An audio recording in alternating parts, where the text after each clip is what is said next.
Rasalah kalian agar kalian menjadi orang yang memiliki azam dan keinginan kuat untuk meninggalkan maksiat kepada Allah Subhanahu wa taala.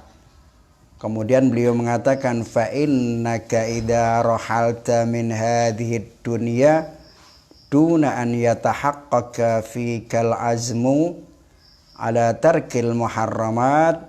Kata beliau, apabila kalian meninggalkan dunia ini tanpa Anda menemukan, tanpa di dalam diri Anda ada azam untuk meninggalkan yang diharamkan oleh Allah Subhanahu wa taala, fa anta insanun suwari. Maka kamu sebenarnya bukanlah manusia, tapi bentuknya bentuk manusia. Gambarmu gambar manusia, tapi bukan hakikat manusia. Disebutkan bila lubbin, jadi manusia tapi bukan manusia yang hakiki, hanya bentuknya bentuk manusia tanpa ada intinya. Dan kalian, kata beliau, walam tuhsyara fi dzalikal alam ay alamil akhirah ala hayati insan.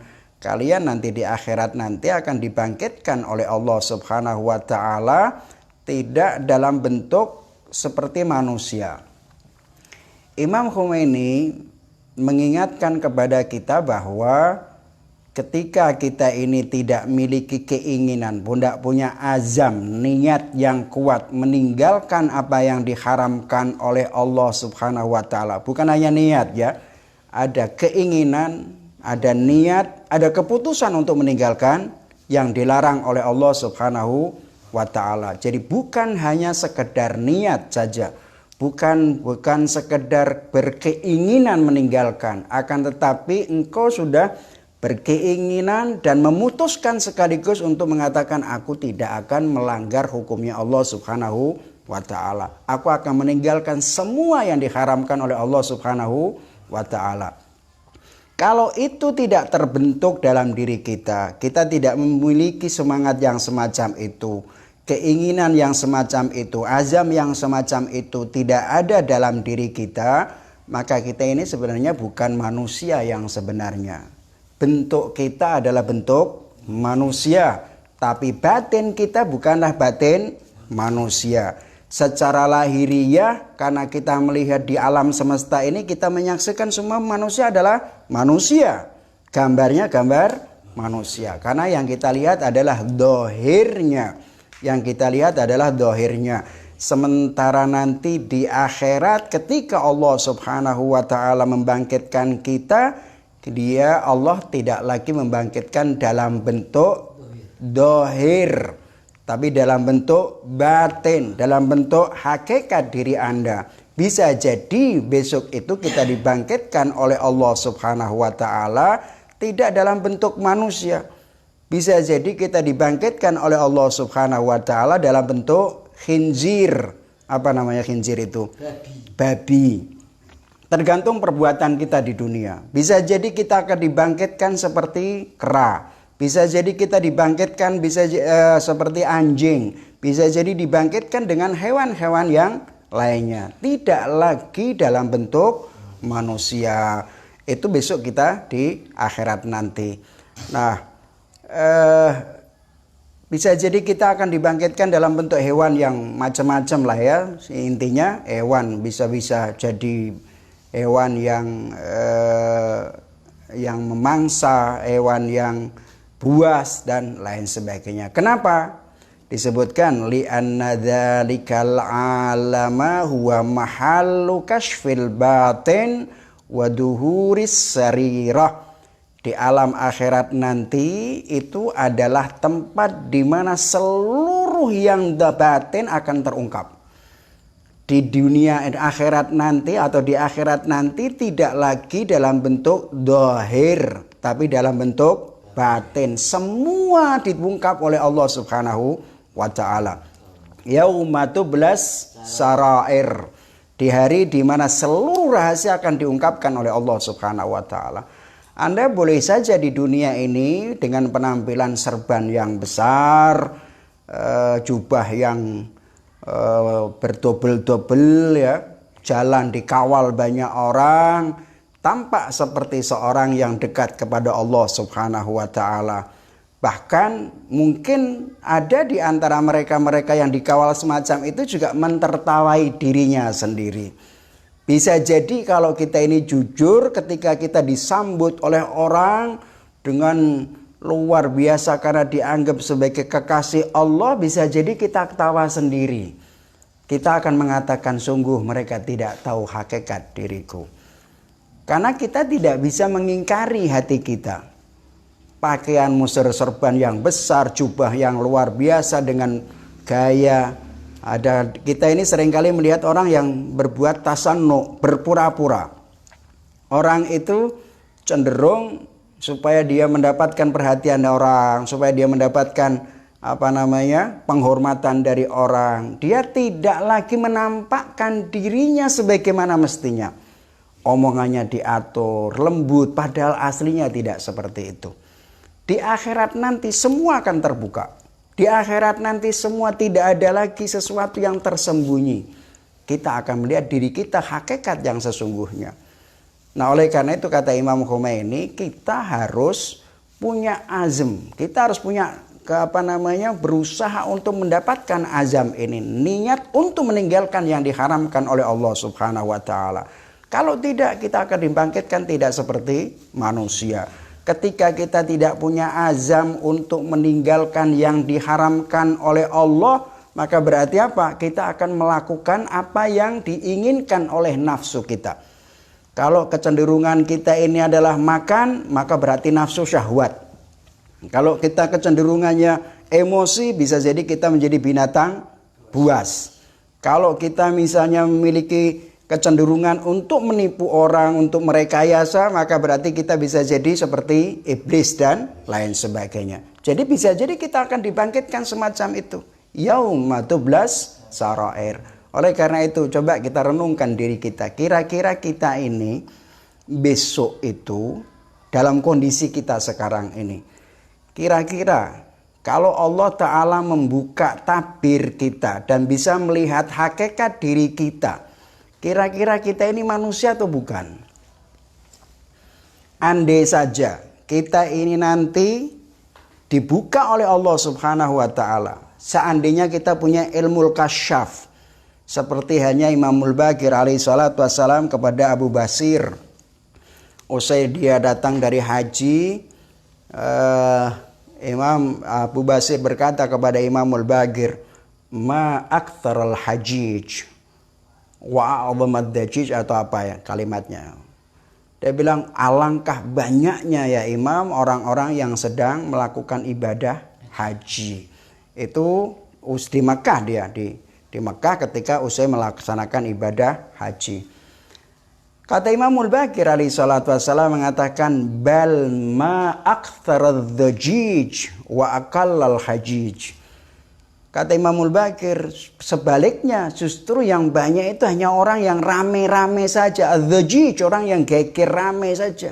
Sedikit. Yang haji itu sedikit, kata Imam. Mereka hanya hura-hura dan lain sebagainya. Kemudian Imamul Baqir alaihi salatu wassalam berkata kepada Abu Basir, "Ya Aba Basir, kepinginkah engkau membuktikan apa yang aku ucapkan ini?" Kata Abu Basir, "Iya ya benar Rasulullah." Kemudian wajah Abu Basir diusap oleh Imamul Baqir dengan doa-doa tertentu sampai kemudian Imamul Baqir berkata, "Undur ya Aba Basir ilan nas." Lihatlah orang-orang yang ada di sekitar ini di Makkatul Mukarramah, di depan haji di depan Ka'bahnya Allah Subhanahu wa taala. Apa jawaban Abu Basir? Dia bilang, "Ya benar Rasulullah, aku benar bahwa apa yang kau katakan, ma aktsaral dhajij wa aqallal hajij." Sungguh sedikit orang sungguh banyak orang yang berhura-hura tapi sedikit jumlah orang yang haji. Kemudian beliau mengatakan di antara mereka orang-orang yang benar-benar haji terlihat bercahaya bagaikan bintang-bintang di tengah kegelapan. Lalu Abu Basir mengatakan, aku menyaksikan di antara mereka ada yang berbentuk ketek, kera. Di antara mereka ada yang berbentuk babi, di antara mereka berbentuk binatang yang lainnya. Ini Allah Subhanahu wa taala memberikan ilmu kasyaf hakikat kepada Abu Basir berkat Imamul Baqir alaihi salatu wassalam. Setelah itu kata Imam Baqir, apakah engkau tidak percaya apa yang aku katakan wahai Abu Basir? Kata Abu Basir, benar ya benar Rasulullah. Kemudian diusap lagi oleh Imam Baqir dan dia melihat orang seperti manusia biasa. Mereka insanun suwari. Ini yang disebut dengan insanun suwariyun. Yani bentuknya bentuk manusia tapi hakikatnya adalah bukan manusia. Persis yang diungkapkan oleh Imam Ali bin Abi Thalib alaihi salatu wassalam ketika beliau mengatakan suratuhu suratul insan wa qalbuhu qalbul hayawan. Bentuknya, gambarnya, penampilannya manusia, tapi hakikatnya hatinya adalah hewan. Oleh karena itu kita jangan pernah tertipu dengan penampilan orang. Jangan tertipu dengan gaya orang. Karena kita di dalam kehidupan dunia ini seringkali kita menggunakan topeng. Kita ini sering menggunakan topeng. Ahli maksiat tapi berpenampilan seperti ahli ibadah. Ahli penipu seakan-akan berpenampilan seperti pahlawan yang ingin membantu orang dan lain sebagainya. Bukalah tabir kita, bukalah topeng-topeng kita. Kita harus menjalani hidup apa adanya. Karena itulah hakikat diri kita nanti. Oleh karena itu kita harus punya azam untuk meninggalkan yang diharamkan oleh Allah Subhanahu wa ta'ala. Kata Imam Khomeini, li'anna dhalikal alama huwa mahallu kashfil batini wa duhuris sarirah. Di hari itu, di alam akhirat itu adalah tempat di mana batin terbuka dan semua rahasia ditampilkan oleh Allah Subhanahu wa ta'ala. Wa inna tajarru'a 'alal ma'asi yafqidul insanu tadrijiyan al-azma wa yahtatifu minhu hadzal jauhar asy-syarif wa yahtatifu minhu hadzal jauhar asy-syarif. Kata Imam Khomeini, beliau menasihati, wa inna tajarru, sesungguhnya berani, kendel. Wong Jawa tajarru itu berbeda dengan kata syuja. Syuja itu adalah orang yang berani dengan pemikiran yang matang disebut syuja. Tajarru itu artinya sok kemendel. Wong iki larangan kok dilakoni, namanya kemendel. Tajarru. Hati-hati kalian sok kemendel untuk berbuat maksiat kepada Allah Subhanahu wa ta'ala. Orang yang berani melakukan maksiat kepada Allah Subhanahu wa ta'ala, tidak pernah hati-hati dalam maksiat, yafqidul insanu tadrijian al-azma, maka itu akan bisa menjadikan orang akan kehilangan azamnya. Orang kalau sudah terbiasa maksiat kepada Allah Subhanahu wa ta'ala, keinginan untuk kembali kepada Allah itu berat. Berpikir untuk taat kepada Allah itu sangat berat sekali. Dan itu banyak di dalam riwayat itu. Salah satu di antaranya ya, di dalam banyak riwayat itu disebutkan misalnya salah satu imam ditanya tentang seseorang. Karena ada dia bertanya, ya imam, saya ini kenapa sih saya ini kadang tidak bisa melakukan sholat malam. Saya ini kadang-kadang tidak bisa melakukan sholat malam. Kata imam menjawab, bi anna dzunuban nahar, dosa yang dilakukan di waktu siang itu tamna'ul insan min qiyamil lail. Maksiat yang dilakukan oleh orang di waktu siang, di siang hari, menyebabkan orang di waktu malam dia tidak bisa sholat malam. Coba kalian lihat. Kalian ini sering melakukan sholat malam ataukah tidak? Dan kalau sekiranya kita tidak melakukan sholat malam, jangan-jangan itu akibat dari dosa yang kita lakukan di siang hari. Karena apa? Karena kita selalu berani melakukan maksiat kepada Allah Subhanahu wa ta'ala. Ketika orang itu melakukan maksiat kepada Allah Subhanahu wa ta'ala, azam untuk meninggalkan maksiat dia berat. Bahkan salah satu cara untuk meninggalkan maksiat dan mendekatkan diri kepada Allah Subhanahu wa ta'ala adalah beribadah dengan melakukan sholat malam. Ada azam untuk melakukan sholat malam. Azam ini menjadi hilang karena apa? Karena kita sudah terbiasa melakukan maksiat di siang hari. Banyak riwayat-riwayat yang semacam itu. Sayangnya kadang-kadang orang kemudian nyalahkan Allah Ta'ala. Saya ini kepingin sholat malam, tapi Tuhan belum memberikan taufik kepada kami. Seringkali begitu kan? Saya ini kepingin ngaji Quran, tapi Allah Ta'ala belum memberikan taufik kepada saya untuk membaca Al-Quran. Saya ini kepingin membaca doa kumel tiap malam Jumat atau doa tawasul di malam Rabu. Cuman karena Allah Ta'ala belum memberikan taufik kepada kita. Pertanyaannya, benarkah Allah Ta'ala tidak memberikan taufik atau manusianya yang justru tidak ingin mendapatkan taufik dari Allah Ta'ala? Allah Subhanahu wa Ta'ala di dalam Al-Qur'anul Karim berkata demikian, Inna hadainahus sabil. Kami telah memberikan petunjuk kepada manusia jalan menuju kepada Allah Subhanahu wa Ta'ala. Jadi kalau ada orang yang ingin membaca Al-Quran bukan berarti Allah tidak memberikan taufik, kamunya. Maka disebutkan imma syakiran wa imma kafur. Yang menjadikan kita tidak mendapatkan taufik itu bukan Allah, tapi kitanya sendiri. Kitanya sendiri tidak ingin menerima taufiknya Allah, tidak syukur kepada Allah. Kalau kita bersyukur pasti Allah akan memberikan taufik. Tapi karena kita ini mengingkari ini semua, kita jadi orang yang kufur terhadap taufiknya Allah, maka kemudian kita tidak mendapatkan taufik dari Allah Ta'ala. Jadi bukan Allah yang tidak memberikan taufik, tapi salahkanlah dirimu sendiri karena kau di siang hari bermaksiat, di malam hari engkau sulit untuk bangun malam menangis di hadapan Allah Subhanahu wa Ta'ala. Padahal sampai ada beberapa ulama itu bercerita begini. Orang itu kalau tiap hari otaknya, pikirannya hanya urusan dunia dan dunia dengan segala kehinaan dan kekurangannya, dan kemudian dia tidak pernah melatih dirinya untuk berpikir tentang urusan-urusan maknawi, tidak pernah berpikir, tidak pernah melatih dirinya untuk memikirkan akhirat, kehidupan setelah kematian. Kata beberapa ulama mengatakan, maka orang itu tidak akan pernah bisa menghentikan akalnya untuk tidak berpikir maksiat. Paham ya?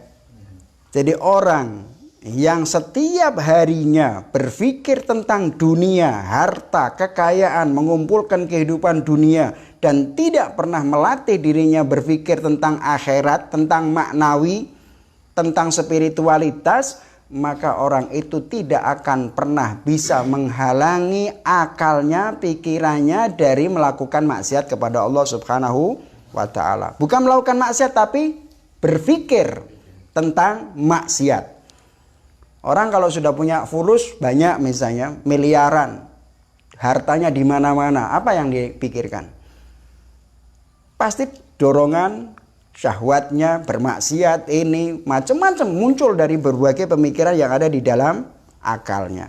Orang yang sudah pikirannya itu adalah dunia, maka dia tidak akan pernah bisa menghentikan akalnya untuk berpikir selain maksiat kepada Allah Subhanahu wa Ta'ala. Sebaliknya, orang yang tiap harinya berpikir tentang akhiratnya, berpikir tentang spiritualitasnya, hubungannya dia dengan Allah Subhanahu wa Ta'ala, maka dia akan selalu dia berada di dalam mendekatkan diri kepada Allah Subhanahu wa Ta'ala. Berpikir tentang maksiat tidak ada lagi. Ini orang. Dan banyak itu riwayat-riwayat yang disebutkan, misalnya di dalam riwayat Ahlul Bait Rasulullah Shallallahu Alaihi Wasallam disebutkan bahwa hati itu adalah rumah yang bersih. Innal qalba baitun abyad, atau baitu abyadin, rumah yang putih, ibarat rumah yang bersih. Sedangkan bermaksiat kepada Allah Subhanahu wa Ta'ala, berpikir tentang maksiat maksud saya, wa tafkir wa tafkiril maksiat, atau berpikir tentang maksiat itu bukan melakukan maksiat loh, berbeda ya. Orang melakukan maksiat dan berpikir maksiat adalah dua hal yang berbeda. Orang yang berpikir maksiat artinya dia baru memikirkan, menghayalkan tentang maksiat. B, kalau aku berzina misalnya, baru merancang. Sedangkan bermaksiat tidak, orang yang melakukan maksiat, menjalankan maksiat. Yang satu berpikir tentang zina, yang satunya sudah menjalankan perzinahan. Itu namanya berpikir dan melakukan. Nah, orang yang berpikir saja, berpikir maksiat itu dianggap, kalau tadi hati itu ibarat rumah yang bersih, maka memikirkan tentang maksiat atau berpikir untuk berbuat maksiat itu ibaratnya dukhonun aswad, asap yang hitam, asap yang gelap. Dan itu akan mencemari hati kita sedikit demi sedikit hingga kemudian menjadi terbiasa. Orang kalau sudah berpikir mau berbuat maksiat, merencanakan maksiat dan lain sebagainya, meskipun dia belum terjerumus, tapi lama-kelamaan menjadi kebiasaan. Ketika sudah menjadi kebiasaan, maka bisa kemungkinan besar mereka akan terjatuh di dalam maksiat. Dalam sebuah riwayat disebutkan man hama haulal khima au syakka an yaqa'a fihi. Orang yang berada mendekati perbuatan dosa, maka bisa dipastikan atau nyaris dia akan terjerumus ke dalam maksiat tersebut. Ini berbahaya. Nah, oleh karena itu kita coba berpikir, kita renungkan diri kita. Imam Khomeini ini berbicara tentang pengalaman pribadi ya. Jadi seorang penulis itu, kelebihan dari buku Arba'una Haditsan ini yang ditulis oleh Imam Khomeini itu adalah bahwa Imam Khomeini menulis dari sebuah pengalaman spiritualitas yang dia alaminya. Bukan sebuah teori pemikiran yang ada dari orang lain. Karena ilmu itu kan ada dua, tasawwuriyun ya. Orang yang menulis buku itu biasanya dia hanya menukil dari teori-teori tertentu yang sebenarnya dia sendiri tidak pernah mempraktekannya. Dia berbicara tentang irfan, kedekatan kepada Allah dengan macam-macam, tapi belum tentu dia ini adalah orang yang dekat kepada Allah. Dia sendiri belum pernah merasakannya. Tapi Imam Khomeini berbeda. Menulis buku ini karena dia sudah mencapai pada makom tertentu, sehingga apa yang disampaikan itu adalah apa yang dirasakan. Apa yang dirasakan. Ini kelebihan buku Arba'una Haditsan yang ditulis oleh Imam Al-Khomeini. Beliau mengatakan yaqulul ustadz al-mu'azzam damadilluh, yaitu salah satu gurunya. Dia bilang inna aktsara ma yusabbibu ala faqdil insan al-azma wal iradata huwal istima'un huwal istima'u lil ghina. Guru Imam Khomeini mengatakan apa? Salah satu atau kebanyakan yang menyebabkan orang itu kehilangan azamnya, azam untuk meninggalkan maksiat kepada Allah Subhanahu wa taala. Orang bisa kehilangan azam dan keinginan untuk meninggalkan yang diharamkan oleh Allah Subhanahu wa taala. Itu paling banyak disebutkan apa? Yaitu gara-gara mendengarkan musik atau nyanyian. Dalam hadis banyak sekali itu, di dalam riwayat banyak sekali itu ya, tentang musik itu, banyak sekali riwayat-riwayat itu.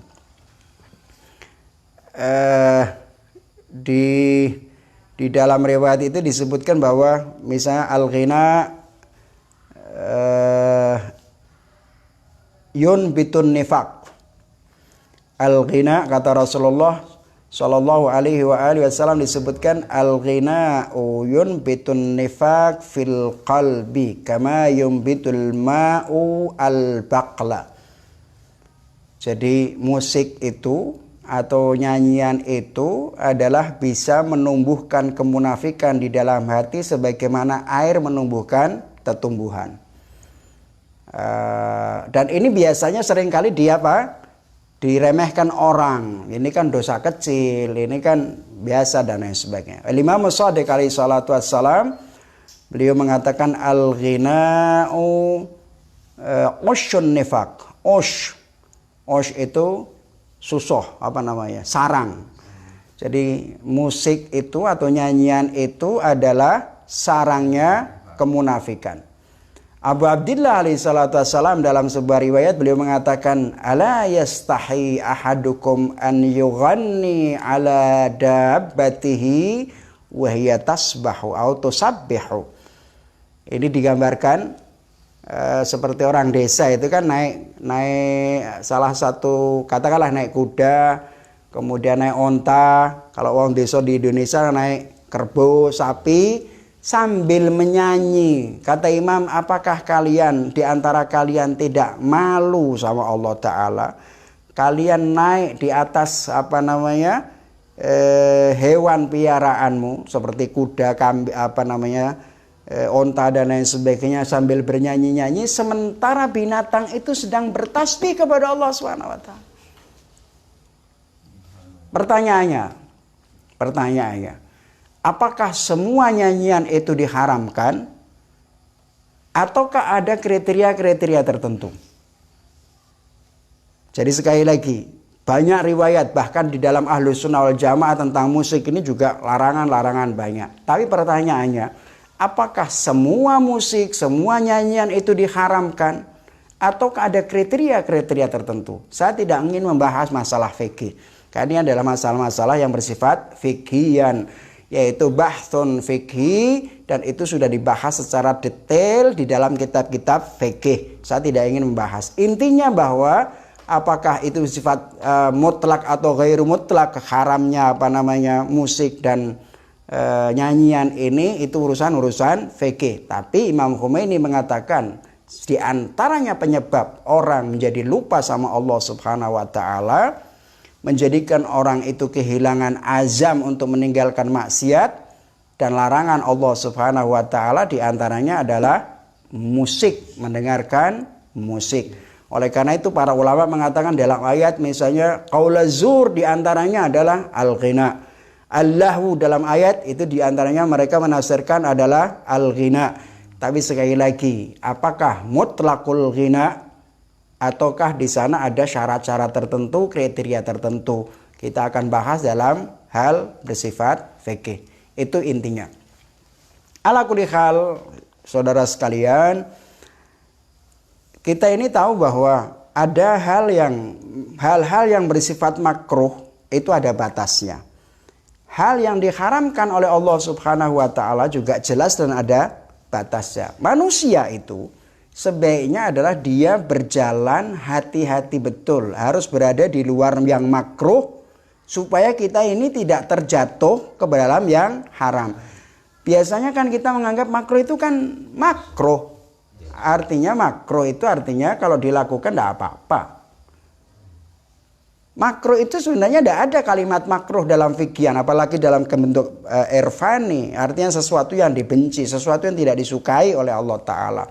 Tapi intinya bahwa kita harus berjalan hati-hati. Jangan sampai kita ini berjalan di dalam hal-hal yang makruh, sehingga ketika kaki kita terjerumus, maka kita masuk ke dalam yang diharamkan oleh Allah Subhanahu wa ta'ala. Ini yang harus berhati-hati. Makanya kata Imam Khomeini disebutkan innat tajarru', tadi disebutkan innat tajarru' alal ma'siyah yafqidul insan qabiliyatal azam. Ini yang disebutkan Imamul Khomeini. Yang azam itu sendiri merupakan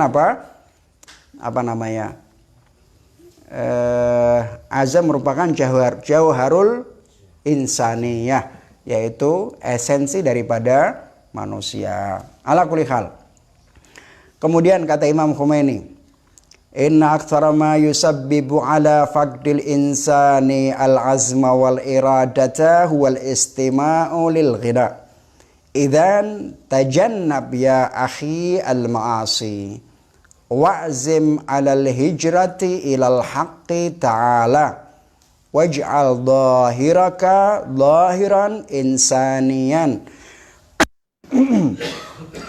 wadkhul fi silki arbabis syara'i. Kata Imam Khomeini nasihatnya, beliau mengatakan begini, wahai saudaraku, hindarilah maksiat kepada Allah Subhanahu wa ta'ala. dan niatkan dengan kuat untuk meninggalkan kemaksiatan menuju kepada Allah Subhanahu wa taala, yang disebut dengan al-hijratu ilal haq. Istilah hijrah ini kan sekarang sedang populer ya. Orang yang tadinya artis tiba-tiba tobat disebut hijrah. Memang betul, kalimat makna hijrah itu ada hijrah yang bersifat makani, ada hijrah yang bersifat maknawi. Misalnya di dalam Al-Qur'anul Karim itu Allah taala man yuhajir ilallah dan lain sebagainya ayat itu kan dulu Rasul juga melakukan itu dari Makkah kemudian hijrah ke Madinah, itu min makanin ila makan, dari tempat ke tempat yang lain yang bersifat dohiri. Tapi ada yang hijrah namanya apa? Hijrah maknawi, yaitu kata hijrah itu adalah tajannubul maharim, atau kembali kepada Allah Subhanahu wa taala. Tarkudz dzunub, meninggalkan maksiat, meninggalkan dosa, disebut hijrah. yakni hijrah dari keburukan menuju kepada kebaikan. Nah, itu. Nah, akan tetapi seringkali dipahami kalau orang sudah berhijrah semacam itu, tiba-tiba dibicara tentang agama yang bukan kapasitasnya. Wah, ngawurnya luar biasa, merusak agama Allah hanya gara-gara dia merasa sudah berhijrah. Dia hijrah dari keburukan menuju keburukan yang lebih parah lagi. Nah, Anda bisa bayangkan itu. Orang yang sok merasa dia berhijrah kepada Allah, kemudian berpenampilan ini menghujat apapun yang dilarang oleh Allah Ta'ala, yang seharusnya tidak boleh dihujat. Dia hijrah dari keburukan menuju keburukan yang lebih parah dan bahkan menghancurkan agamanya Allah Subhanahu wa Ta'ala.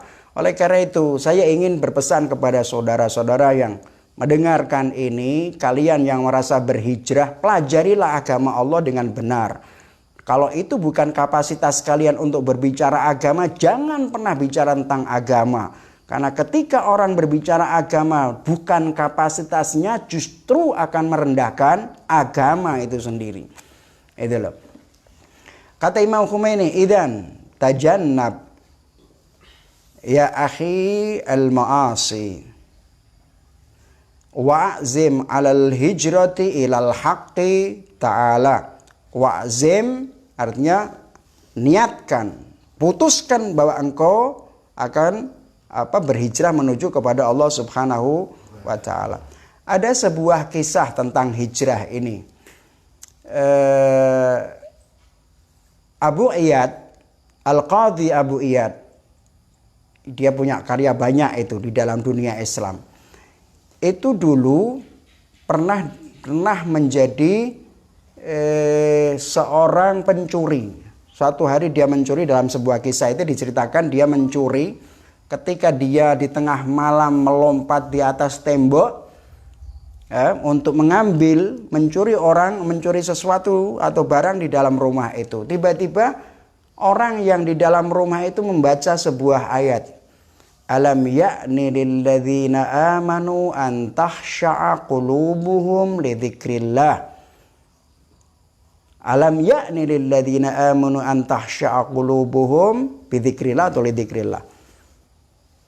Ketika Al-Qadhi Abu Iyad mendengarkan ayat ini, ayat itu kan teguran, tidakkah saatnya orang-orang yang beriman kepada Allah hatinya merasa takut kepada Allah karena mengingat Allah Subhanahu wa Ta'ala. Qadhi Abu Iyad kemudian dia melompat dari tembok itu sambil berkata, wallahi laqad anal awan. Dia bilang, sungguh benar saatnya inilah orang telah datang, orang yang beriman harus takut kepada Allah Subhanahu wa Ta'ala. Dia lompat dari tembok itu, meninggalkan dan tidak jadi mencuri rumah itu. Dia bertobat kembali kepada Allah Subhanahu wa Ta'ala. Dia usianya sudah tua, tapi dia belajar agama Allah, belajar dengan ilmu-ilmu yang dipelajari tentang kebutuhan Islam itu dipelajari. Sampai beliau menjadi seorang ulama besar. Dikenal dengan Al-Qadhi Abu Iyad. Banyak karya tulisannya yang sekarang dibaca oleh semua ulama kaum muslimin. Nah, ini namanya hijrah. Bukan kemarin dari bintang film yang ahli maksiat tiba-tiba belum tahu agama bicara tentang agama, macam-macam menghujat orang dan lain sebagainya. Bentuk hijrah lagi adalah orang ketika disebut siapa namanya, orang yang dia tanpa kaki jalan, dia mengejar Imam Ja'far Shadiq. Dari satu hari ada seseorang, Imam Ja'far Shadiq sedang melewati sebuah rumah. Di rumah itu banyak orang yang ramai betul. Kemudian tiba-tiba dari rumah itu seorang perempuan, katakanlah misalnya seorang pembantu, keluar sedang membuang makanan. Imam Ja'far Shadiq bertanya, "Ya fulan, apakah rumah ini, yang punya rumah ini seorang budak atau seorang yang merdeka?" Dia bilang, perempuan ini ngamuk, marah betul. Dia bilang, "Kau tahu, dia adalah juragan, dia adalah orang kaya, dia adalah orang yang merdeka, dia bukan seorang budak. Dia orang yang terkaya di tempat ini." Kata Imam Ja'far Shadiq bilang apa? "Benar, kalau sekiranya dia ini adalah seorang hamba, dia tidak akan pernah melakukan semacam ini." Perempuan ini kemudian Imam Ja'far Shadiq pergi dan perempuan ini masuk ke dalam rumah. Karena terlalu lama, maka kemudian ditegur sama juragannya. "Kenapa kok keluar lama? Membuang sampah lama sekali." Dia bilang, "Tuan, saya ketika membuang sampah ketemu seseorang cukup berwibawa. Dia bertanya, apakah yang punya rumah ini seorang budak, abdun, hamba maksudnya budak, ataukah orang yang merdeka?" Saya katakan dia adalah merdeka. Lalu orang itu mengatakan, "Benar, kalau sekiranya dia ini adalah seorang budak, seorang hamba, niscaya dia tidak akan melakukan hal yang semacam ini." Orang ini kemudian keluar dari rumahnya, bertanya kemana orang itu pergi. Diarahkan ke satu tempat. Dia lari mengejar Imam Ja'far Shadiq alaihi salatu wassalam. Di hadapan Imam Ja'far Shadiq, kalau tidak salah namanya disebut Abdullah Al-Hafi. Al-Hafi itu gara-gara dia melari dari rumahnya tanpa sandal, tanpa alas kaki untuk mengejar Imam Ja'far Shadiq, disebut Al-Hafi, orang yang berjalan kaki tanpa alas kaki. Mengejar kepada Imam Ja'far Shadiq sampai ketemu Imam Ja'far Shadiq. Kata beliau, "Demi Allah, ya benar Rasulullah, aku benar-benar merasa bahwa aku bukanlah seorang hamba. Sekarang ini aku menjadi merasa hambanya Allah subhanahu wa ta'ala. Seluruh maksiat ditinggalkan, foya-foya ditinggalkan, kesenangan duniawi ditinggalkan. Ini namanya hijrah. Al-muhajir man hajaras sayyiat." Orang yang berhijrah itu kata Rasulullah adalah orang yang meninggalkan keburukan. Al-muhajir man hajaras sayyiat. Ini makna hijrah yang kedua. Jadi ada makna hijrah al-dhahiriyah, yaitu makna yang bersifat min makanin ila makan, seperti yang dilakukan oleh Rasulullah dari Makkah menuju Madinah, disebut hijrah min makanin ila makan. Tapi ada hijrah yang bermakna maknawi, yaitu al-muhajir man hajaras sayyiat. Orang berhijrah itu adalah orang yang meninggalkan maksiat, seperti yang ceritakan dua kisah ini tadi.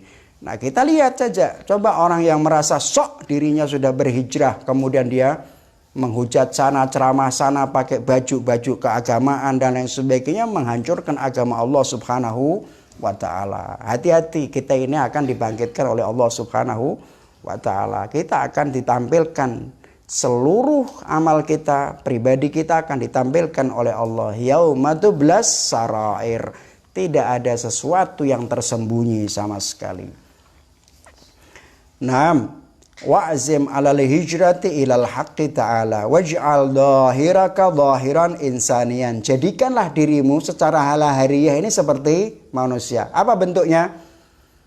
Seperti pelajaran sebelumnya kita katakan bahwa orang secara lahiriah menjadi manusia syar'i. Dengan demikian maka dia secara zahir disebut sebagai manusia. Manusia secara lahiriah itu apa? Orang yang melaksanakan syariatnya Allah, yang meninggalkan maksiatnya Allah subhanahu wa ta'ala. Dan kemarin pada pertemuan sebelum Rabu kemalu atau sebelum Rabu sebelumnya, kita sudah melihat tingkatan orang yang melaksanakan syariatnya Allah subhanahu wa ta'ala. Tingkatan-tingkatannya sudah kita jelaskan dan saya tidak akan mengulang kembali.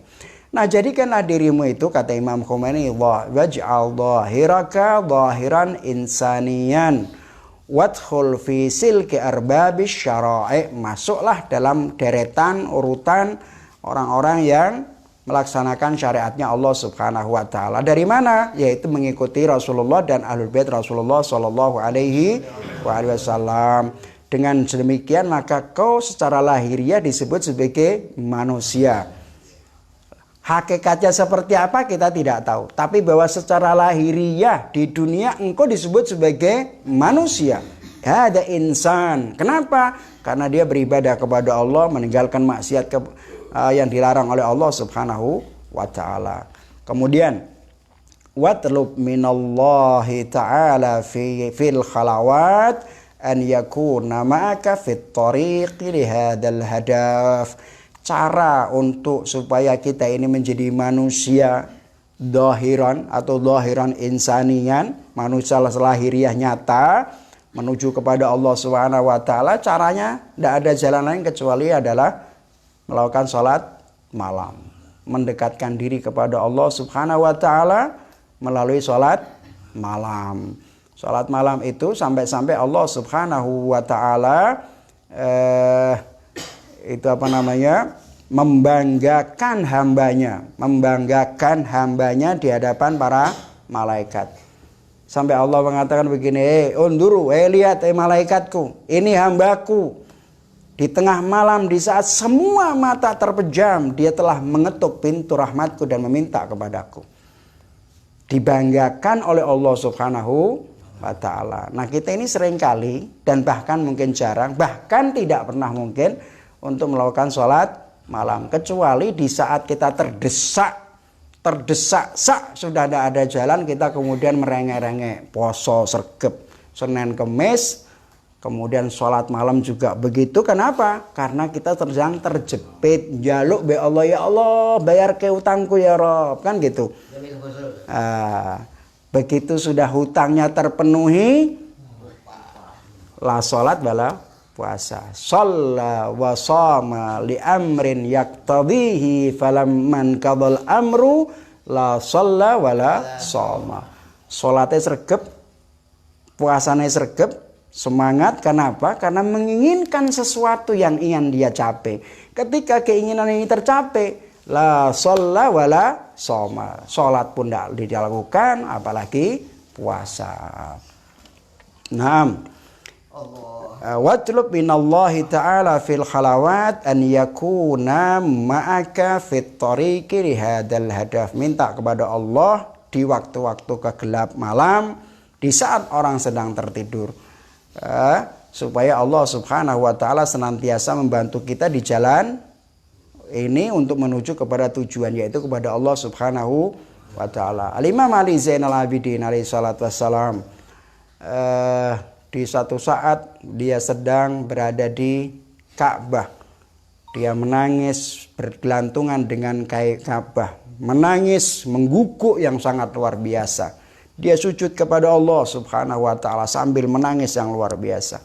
Kemudian salah satu muridnya, saya lupa namanya itu. Salah satu muridnya, kalau tidak salah Tawus, kalau tidak salah ya benar Tawus.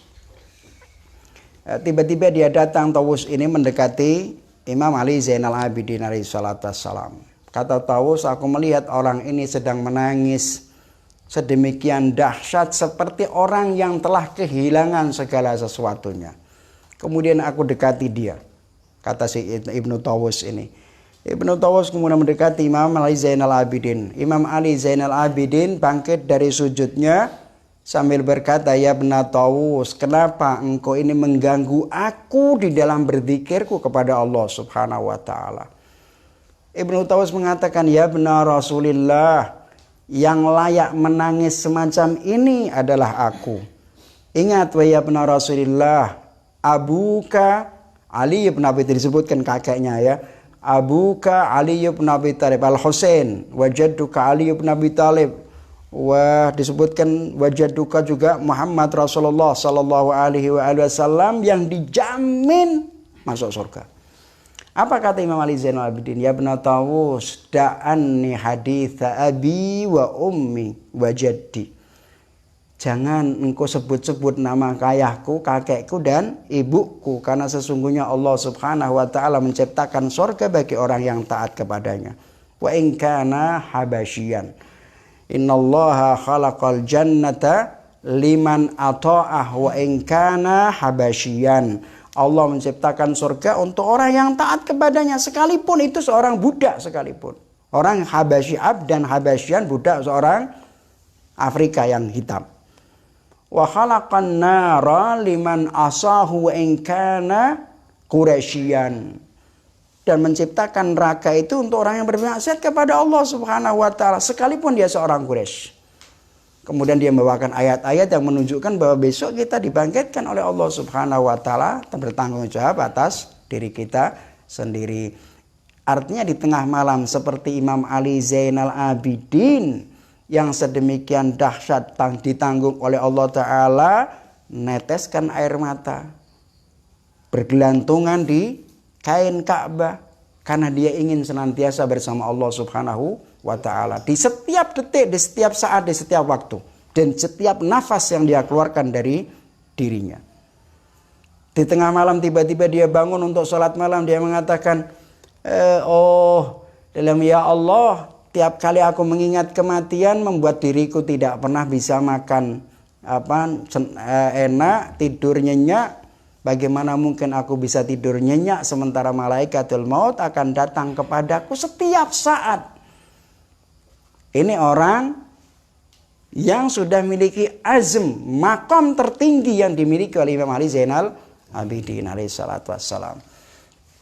Naam, watlub minallahi ta'ala fil khalawati an yakuna ma'aka fit tariq li hadzal hadaf wastashfi bi Rasulillah sallallahu alaihi wa alihi wasallam wa ahli baitihi hatta yufidha rabbuka alaika taufiq. Istishfa. Di samping salat malam kita juga harus bertawassul dengan Rasulullah dan ahlul baitnya. Wabtagu ilaihil wasilah. Orang yang bertawassul kepada Rasulullah dan ahlul baitnya, atau bertawassul dengan Rasulullah dengan ahlul baitnya menuju kepada Allah Subhanahu wa taala, maka dia akan mendapatkan sebuah ketenangan yang sangat luar biasa. Orang tidak akan bisa mendekatkan diri kepada Allah tanpa melalui Muhammad Rasulullah sallallahu alaihi wasallam, tanpa melalui kekasih-kekasihnya Allah Subhanahu wa taala. Jadi kalau ada orang mengatakan bahwa tawasul itu musyrik, kafir, bertentangan dengan atau bid'ah, karena dia tidak pernah paham tentang makna tauhid sama sekali. Dia tidak pernah memahami tentang maqam yang dimiliki oleh Muhammad Rasulullah sallallahu alaihi wasallam. Bayangkan, kecintaan Allah ada pada kecintaan Muhammad Rasulullah, dan orang yang mencintai Muhammad, Allah akan mencintai orang tersebut. Yuhibbukum Allah, qul in kuntum tuhibbunallah fattabi'uni yuhibbukumullah wa yaghfir lakum dzunubakum. Kau mencintai Allah, mau mendekatkan diri kepada Allah tanpa Muhammad sallallahu alaihi wa alihi, Anda bohong dan tidak akan pernah sampai kepada Allah Subhanahu wa taala. Orang yang bertawassul kepada Allah, dia akan menemukan dua, kedekatan kepada Allah dan kedekatan kepada Muhammad dan keluarganya. Tapi orang yang tidak bertawassul kepada Rasulullah, dia tidak akan mendapatkan kedekatan kepada Allah dan juga kepada Rasulullah. Dia tidak akan mendapatkan apapun. Maka disebutkan wastashfi bi Rasulillah sallallahu alaihi wa alihi wa ahli baitihi hatta yufidh, atau afadha yufidh hatta yufidh rabbuka alaika taufiq, sehingga Allah Subhanahu wa taala akan melimpahkan kepadamu taufiknya. Taufik Allah akan kita terima melalui Muhammad Rasulullah sallallahu alaihi wasallam.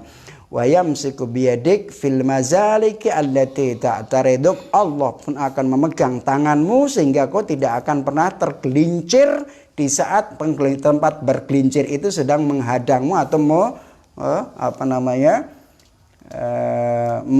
menghadangmu. Naam. Intinya begitu, menghadangmu. Kau akan diselamatkan oleh Allah Subhanahu wa taala. Kenapa? Setidaknya ketika kita mengatakan ya Rasulullah isfa' lana indallah. Ya Allah, ya Rasulullah berikan aku syafaat, pertolongan di sisi Allah Subhanahu wa taala.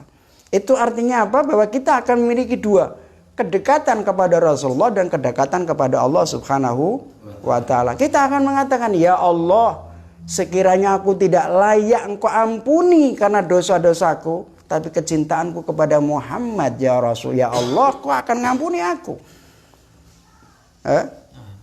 Dalam Al-Qur'an disebutkan apa? Law annahum idzalamu anfusahum ja'uka wastaghfirullah wastaghfara lahumur rasul lawajadullaha tawwabar rahimah. Tuhan, mungkin aku tidak layak lisan ini menyebut namamu ya Allah. Mungkin tanganku ini tak layak aku tadahkan keharibaanmu ya Allah. Tapi aku bertawasul dengan Nabimu Muhammad sallallahu alaihi wasallam.